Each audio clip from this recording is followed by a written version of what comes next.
Have you ever felt like you were a pawn in somebody else's game? Like the decisions and the path that you were walking wasn't entirely your own? I imagine that that is how Persephone felt in the most remembered parts of her story, where she is thrust between her mother's house into her husband's house in a very complicated tale that we'll get into here in a little bit. But I think that that's the most valuable part of Persephone's story that we can see ourselves in. No matter what position we're put in or who puts us there, Persephone guides us on how to stand in our own power, how to be thrust into the darkness and instead of succumbing to the fear, rising to be queens and kings and leaders of the underworld. You know, we look around and I think that we find ourselves in a similar position. We find ourselves in a place of uncertainty in a world that feels like it's rapidly changing. We're entering into fall as I'm filming this video, and so we are deeply in Persephone's domain as a collective. So if you've been feeling the call to work with Persephone in any way inside of your practice, or you're just curious about her mythology, welcome back to the Witch's Bedroom. I am so excited to tell you about Persephone and her journey. My name is Wisteria Root. I specialize in sacred sensuality, educating about witchcraft and how people can create a practice that matches them with where they're really at. I also am extremely passionate about goddesses and mythology, and so on this channel we like to explore all those sorts of things. Self-development through archetypal embodiment, astrology, goddesses. Here we go. So Persephone is the daughter of Demeter, who was the goddess of grain and the harvest, and Zeus, the sky god. Initially, in the beginning of Persephone's story, which is most well preserved through the Homeric hymn to Demeter, we see that Persephone is called Kor, which means the maiden, and she is sort of a nymph-like figure. She's the goddess of the spring blooms, and there's this sort of innocence to her. And then throughout the hymn and in her story, there's a couple of different versions of this story, but the most classical one, the most historically accurate one, is that Persephone picks a narcissus flower and the earth beneath her opens up like a giant fissure in the earth. And from it out rides Hades in his chariot and he steals Persephone away. Now, this is where some of the debate comes in because the word that they use translates to seize. And so some people think that that means that she's taken, and some other people think that she was sexually assaulted. So she definitely is a goddess who works in many domains of shadow work and transgression and trauma. I find is a lot of reasons why people come to her. When they talk to me about working with Persephone, it typically tends to start from overcoming some kind of violence, whether that's emotional, physical, whatever it was. She is a healer for people who have been someone else's will has been enforced upon them in a way that could have been damaging. And then in Persephone's story, Demeter, her mother, is heartbroken. She grieves, and this causes the winter, where the land is barren and resources are scarce. She pleads to Zeus, who eventually agrees to help her find Persephone. And in some versions of the story, Hecate is the goddess of witches and of the crossroads, is the one who goes and rescues Hecate using her torches, which is why a torch is a very powerful symbol for both Hecate and Persephone. But because while she was in the underworld, she ate the pomegranates of Hades, she is not able to entirely return back to Earth because she's been eaten from this fruit of enlightenment. And so we find that the conclusion of her story is this reunification with her mother, where she returns to the surface world for half the year, and then half of the year she spends with her husband Hades. So there's a lot of dynamic ways to explore the story of Persephone. She is one of the goddesses that was worshipped in the Eleusinian mysteries, and there is a complex, a set of buildings, and the rites were kept very, very secret as far as what rituals were actually done in ancient Greece to honor her and Dionysus and Demeter. but there's like a lot of physical and archaeological evidence of the worship of Persephone in this way, and often there would be plays and this sort of immersive ritual to recreate the story of Persephone, including, you know, her innocence, the descent and her union with Hades, and then her reunification with the surface world and with her mother, and that represents like this returning of spring. So we can see in her story this motif of cycles, of love and romance, of motherhood and your relationship to that, and also of life and death itself. Persephone is considered the goddess of the dead, and she doesn't shy away from her position as queen of the underworld. She's not a passive role in that. In fact, she is sometimes seen as more fearsome than Hades because she has a harsher judgment, which is also an interesting fact because I find a lot of people who work with Persephone, and this is involved in my experience as well, sometimes she's very like willing to help and interested in connecting with someone, and then there are other times where people feel like she really doesn't want to work with them. She wants kind of nothing to do with them, and she's got really strong boundaries. So I find that is one of the many reasons to really work with her, is if you're wanting to solidify your own boundaries, either in any area of your life, really, honestly. The last sort of mythological take I really want to look at the Persephone story is this idea that she really represents a change in social norms. In my video talking about how to work with Aphrodite, we talked about how she was often worshipped in port towns, a place where sailors from all over the world would gather, and merchants and everything like that. And so we saw her as a cultural connector because of her geographic location. I think that we can see Persephone as a cultural connector in a similar way, but not because of where she was physically worshipped, but instead looking at her story. We have this motif in her story of her transitioning from her mother's, like her relationship to her mother, to then kind of being bartered back and forth between Zeus and Hades in order to get to return to the above the land of the living. And so there's this kind of idea that is like a social change, gender power exchange stuff that is embedded in her story about the transition from goddess-based religions that were pre-Greek into that more like patriarchal culture that we see with the rise of the Greek and Roman empires. So there's definitely this interesting transition that we can see from agricultural-based religions that saw the earth as our providing mother, and that's sort of core at her innocence. And then as she goes through this death and rebirth and she is crowned the queen of hell, there's this transition of power that goes from her mother into either her husband or Zeus, depending on the story. And I think that just kind of says a lot about the consciousness of the people who created this myth in the first place. I also want to take a minute here to shout out Angelica of the Diary of a Witch podcast. She's a Hades and Persephone devotee, and while I've worked with this goddess for 5 years, she isn't my main deity, and so I definitely feel like I have a deep relationship with her, but I maybe haven't spent as much time studying her as I know Angelica has. We're not friends, I don't know her, and we're not like, I'm not affiliated to her channel. She's just someone who, as I've really developed and deepened my relationship with the chthonic deities, the underworld gods, I think that she just does a really great job of educating both the story and also how to actually work with these goddesses. So shout out to her podcast, definitely go support her work.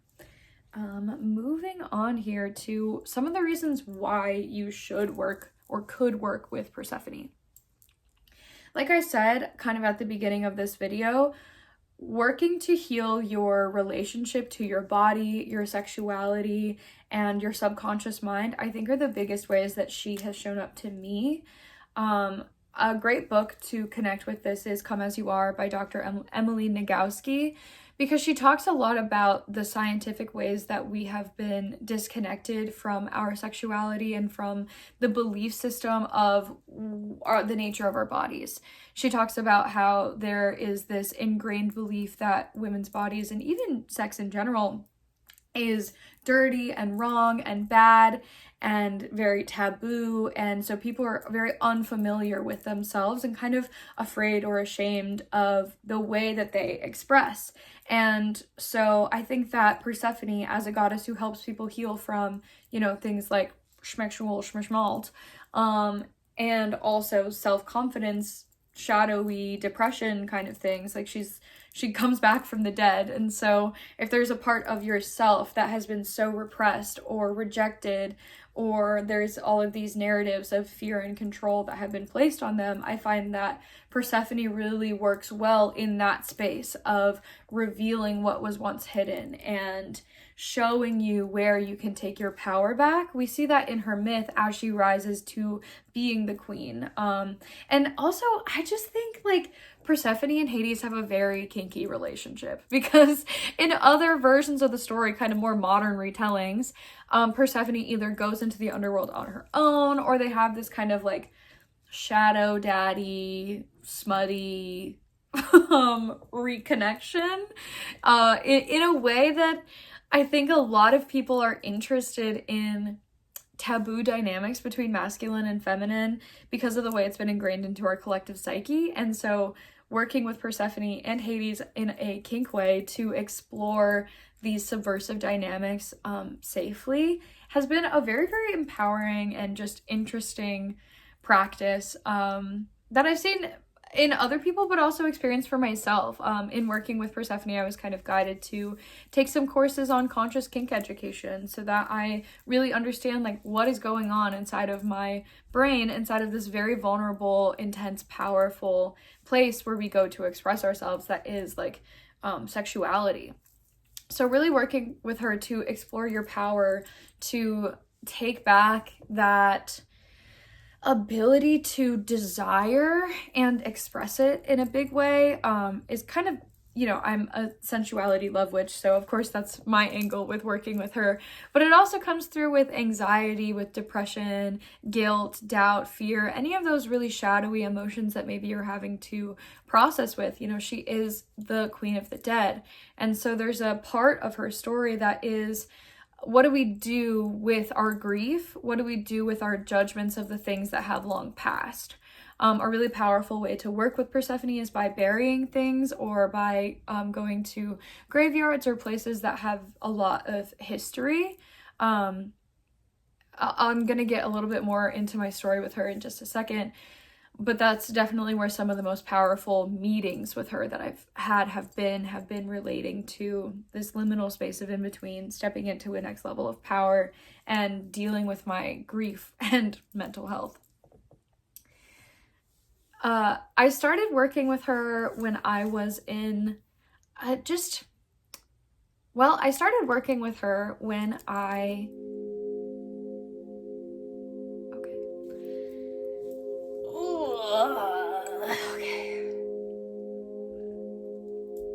Just tell the truth. Another reason to work with Persephone is dealing with and healing the mother wound. She's got this very dynamic relationship between her and her mother, and no matter what your relationship is to your mom, everybody has complicated and unique feelings about that. And so I find that she is a really great pillar of stability and strength as you're navigating those maternal relationships. So I started working with Persephone when I was kind of initially starting to move out of my mom's house. I had moved out on my own pretty young, and I kind of immediately ended up in a relationship with somebody who just wasn't and didn't end up aligning for my like long-term future. And both of us had really related to each other on a lot of like trauma and trigger points, like that deep subconscious wounding, getting together and breaking up and getting back together, and mental health stuff. And it was just, I like really genuinely wish that person well. And we also went through a very, very toxic situation together. And that's when Persephone really started to come to me. She also, and I meant to mention this earlier, but a lot of people say that she comes to them when it's time to reawaken their magic. So that's definitely how she came to me. I've always been very into goddess worship. I started doing it when I was in elementary school. It just kind of was intuitively part of who I am as a person. But there was a couple of years, especially as like a later teenager, when life really started to get crazy with my hormones and life and everything, as I was individuating as a person, where I kind of never was completely disconnected from my magic, but I wasn't actively practicing. And it was Hermes and Persephone who really showed up to me and brought me back into connecting with the universe and nature and seeing my life as a larger part of the living web, and teaching me manifestation and how to do all these sorts of things. And I used to go to this park by my house that was in the middle of the city, and it was on top of an old burial ground from when they had settled like that part of the country. And there was this Parthenon, like this Greek-influenced building that was built right next to a rose garden. And this was the central city park. So like everybody goes there. I love a city park because they're always such interesting places to go people watching. Like weddings are happening there, photography stuff is happening. Like they're just very sacred places. And I used to go there every single Tuesday. And there would be a little free library that was on the way from where I parked into the park. And I would always stop and I would look in there. And I remember that this was like during 2020, I went to that little free library and I found this book, and it was about Greece. It was specifically about Mykonos and the architecture of the different temples and Parthenons that they built to worship. And so I grabbed this book and I brought it with me on my walk. Now, I had been really struggling with my mental health, with my body image issues, with a lot of really painful things at the time. And so I would go on these walks and I would kind of set my intention beforehand. As I'm walking into the park, I would pay respect to the dead who were there. I would call on my guides. I would call on the goddess, and I would ask her for her help. And this was right around the time that I did feel Persephone's presence. And so it was the beginning of spring, it was still cold. I asked for Persephone to come and assist me. And that walk was one of the most magical days of my life. I still remember it very, very well. Because as I was walking through the rose garden, the first blooms were starting to pop up. And so it was like, you could feel her energy so present. And a very strange thing happened, because as I was walking through the park to find where I was going to sit down, there was this dog, this really, really old dog that came up to me. He had these gray eyes and he was just like kind of very faintly glowing. Like there was something off about this dog, and he came up to me by himself and there was nobody around. And I was like, I remember reaching my hand out to him. I remember him booping the back of my hand as I went to pet him. And I went, hey buddy, like, where's your family? And as I looked up and looked around to try and find where his family was, he was gone. Completely vanished. Not behind me, not next to me, not in front of me, not over there, not over there, not over there, not anywhere. This dog just showed up. It was a ghost dog. I think it was a ghost dog. And that felt so Persephonean, right? Because she's the keeper and the guardian of the dead. We have Cerberus as a character of the underworld. Like, there's a couple of different ways to work with deities, and one of them is, you want to recreate the illusion mysteries as historically accurate as possible. And then the other way to work with the goddess is see her as she shows up in your modern life, because human beings have grown from that time, and so have the deities. And I just remember feeling so in awe of that moment, whatever it was that happened during that.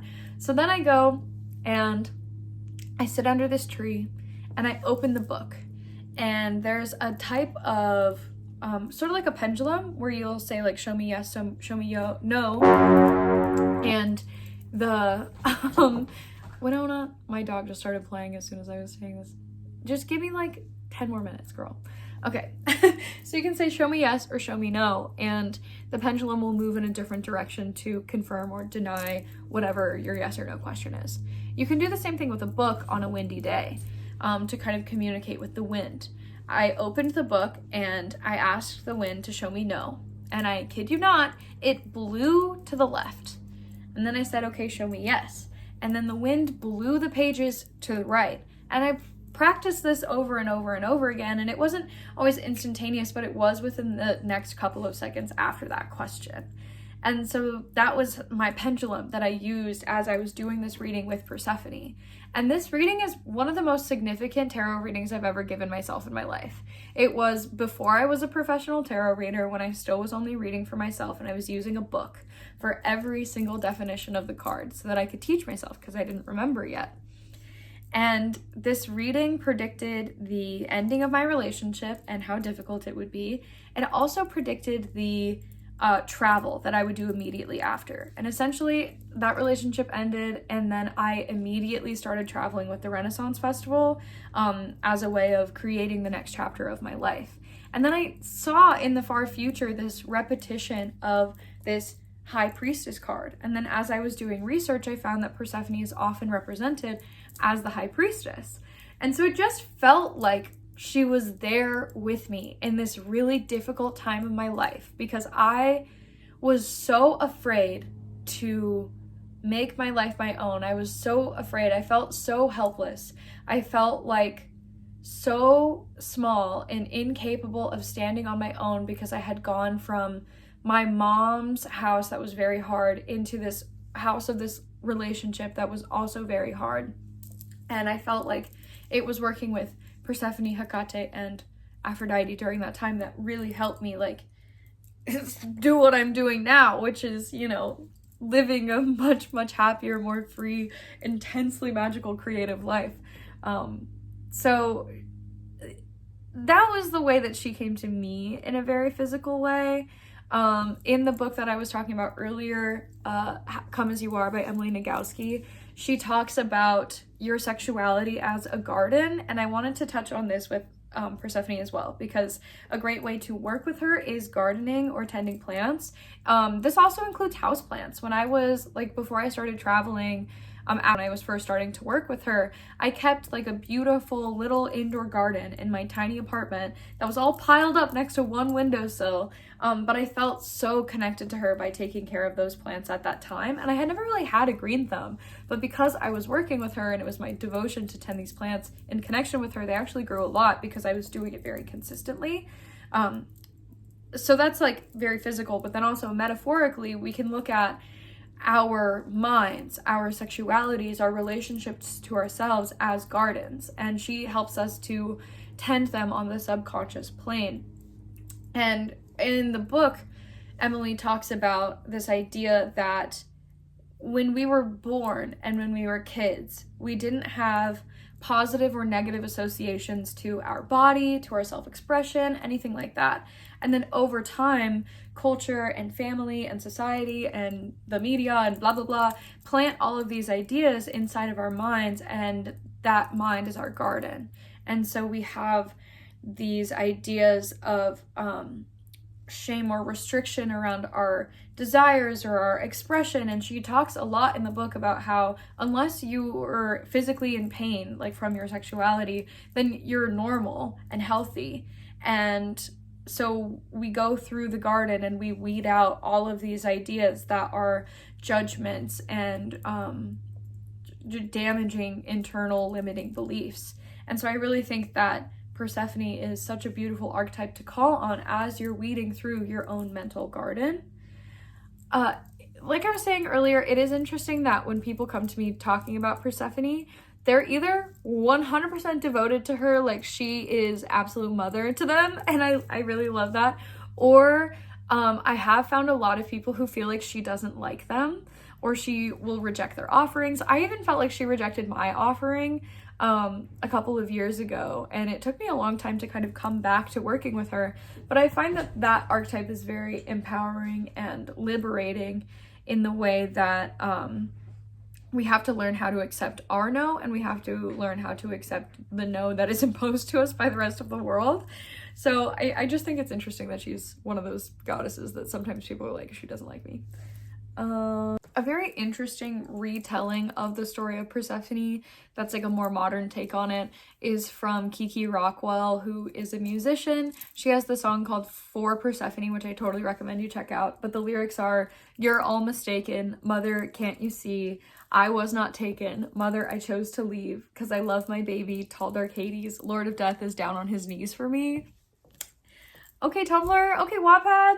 I see you. My favorite lyric of that song, though, is so funny. "See, mama, he may seem gruesome, but he's even got a dog. And don't you know that death is a very stable job?" Like, I love that reframe of Persephone's energy. So a couple of ways that you can tell if she's reaching out to you include drawing the High Priestess card, the Chariot, or Judgment a lot in your tarot readings without really being able to understand why. Another card that I find really represents her is the Eight of Cups. That's kind of that moment of walking away from what you know into the unknown. And the iconography is kind of very similar to that initial descent of hers.